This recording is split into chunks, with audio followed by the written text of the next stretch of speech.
and welcome to the InFocus series of Drishti IAS. I am Ritu and today's session is about learning to earning and what UN had to say for the marginalized youth of this country. And this session is important for your GS 3 perspective. Moving towards the points of discussion part. So first of all, we are going to discuss the news, then we are going to discuss about the UN guidelines, and after that we are going to discuss practice question for prelims. Before that, you have to like, share and subscribe to this TIAS channel. Moving towards the news part. So before moving to the news part, I want to make an important announcement for you. As you already know that Drishti IAS has several branches across the country, and Drishti IAS has started its ISGS Foundation course. And in Indore, the batch will start by 13th November 3:30 p.m. and in Karol Bagh, Delhi, the batch will start by 26th November 2024 6 p.m. and this is exclusively in English medium. If you want to know more information about such classes, you can call on to this number 8010440440, 8010440440. Coming to the news part. So the news is that recently UN has said in this thing to the media that Indian marginalized youth need more protection, more awareness, more learning and more skilling and more earning as well.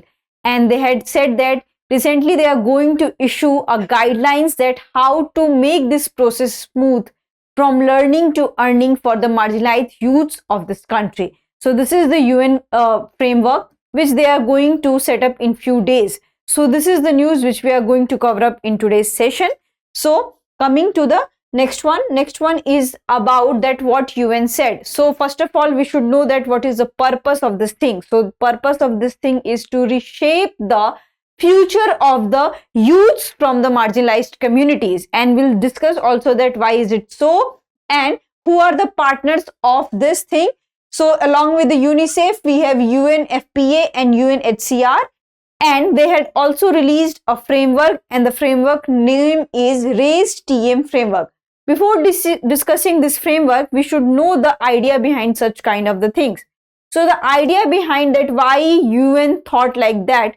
So UN said that the representative of UN in India said that if we are not reaching to the most marginalized section of India, especially the youth, then we are not achieving our goals. And you can see that because of the caste backwardness, because of the caste-ridden society, because of the class difference, because of the gender inequality, because of the various kind of inequality based on the caste and class, we can see that there are so many marginalized youth are roaming in this country because they do not have any skills, they do not have any earning method.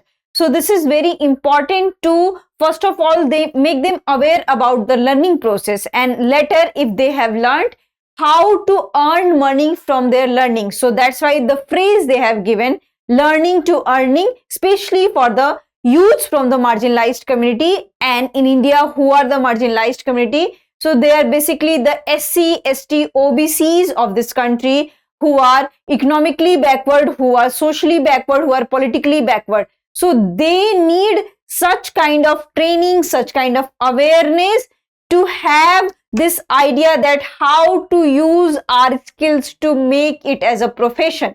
So this is the aim, and here we'll come to the 𝐸𝐴𝐻 framework. And what is the 𝐸𝐴𝐻 framework by the UNICEF? Relevance, accessibility, inclusivity, safeguarding, enabling, transformative, measurement. And you can see that because our society is not inclusive towards the marginalized section, so we need to much focus on that how to make inclusive. Whatever the resources we have to make accessible to everyone. And what is the relevance of such things? Why we need to improve the livelihood condition of such youths, and also enabling, transformative and measurement. So all these factors are really important to make the youths from marginalized community more developed, more accessible, more empowered.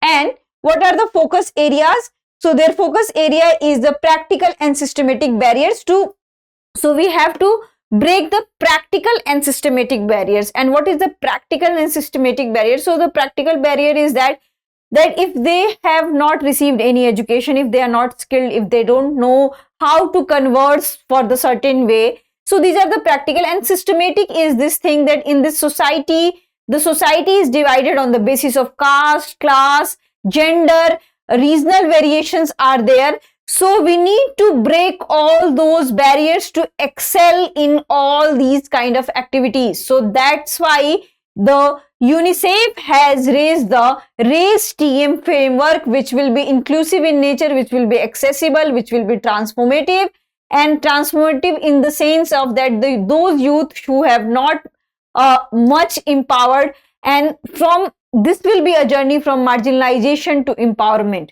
So that's the thing. And empowering youth within 21st century skills for the transition from learning to earning. So in some sense, we have seen that most of the youths from marginalized communities had went to the school. They have received some what you can say educational skills. They have some technical skills. They have joined ITI courses. They have done various kind of works.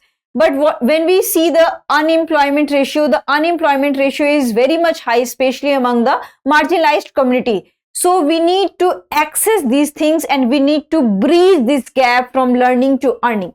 Now we'll come to the next one.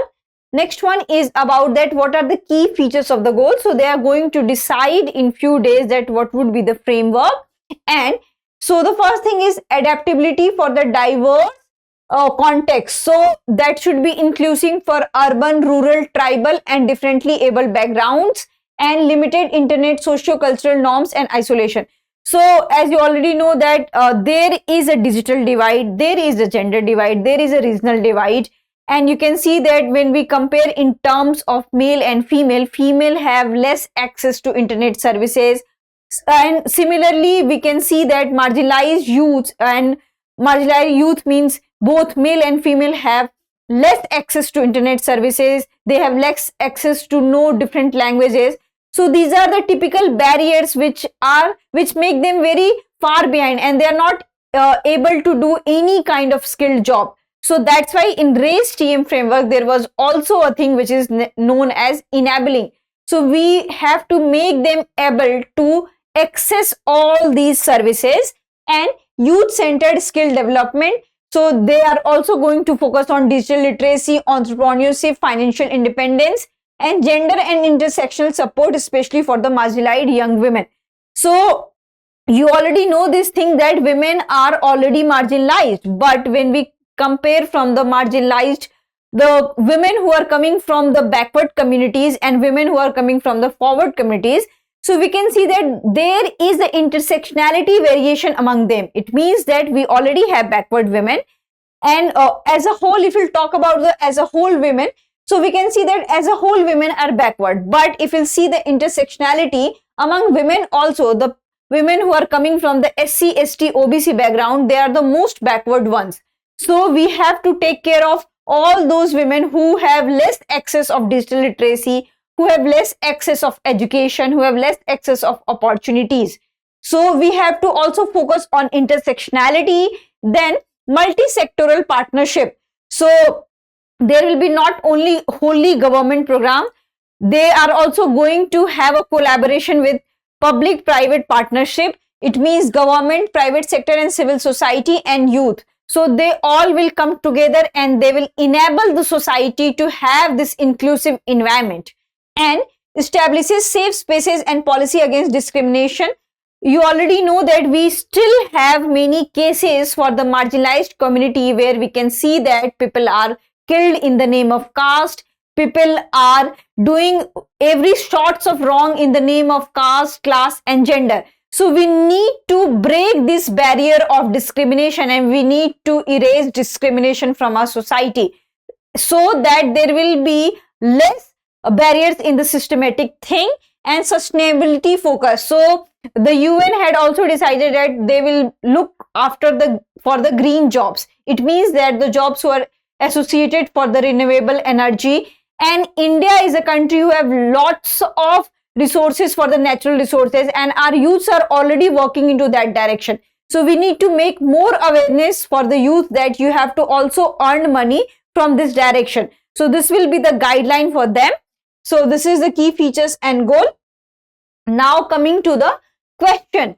So the question is very much simple. The RACE TM framework recently mentioned in UNICEF India's guidelines is aimed at promoting traditional skills among rural artisans, reshaping youth programs to focus on marginalized communities, increasing funding for international education, enhancing public-private partnership in urban areas. This is very easy one. You can answer into the comment section. And you have to also think that why UN has to bring such kind of framework, such kind of guidelines, such kind of initiatives, because India still has this discrimination. India still has many barriers for the marginalized communities. We have social barrier, we have economic barrier, we have political barrier. And because of all these barriers, the youths and the people from the marginalized community are unable to access various resources. And why they are unable to access various resources? Because there has been mentality in the society that they are not made for the smart jobs. They are not made to do educational jobs. So first of all, we need to waive such kind of mentality. We need to accept them that everyone is equal. And we need to be more inclusive towards them, that they are also the citizen of this country and they have full right on the natural resources, so that they can avail the natural resources, they can learn various skills related to the natural resources, and they can earn money through that. And there should be the awareness among the marginalized youth that this country belongs to them and they belong to this country, and they have the equal rights over the resources of this country. They have to think sustainability, they have to think educationally, they have to think technically, and they have to enable themselves to avail all these kind of facilities. So this is the framework, and we are hoping that this framework will be a game changing for the country, especially for the marginalized youth, especially for the marginalized women, so that there will be no any barriers in terms of caste, in terms of class, in terms of gender, in terms of regional variation. So that's it for today's session. I hope you like this session. If you have any queries related to this session, kindly ask in the comment section. Thank you. Have a nice day.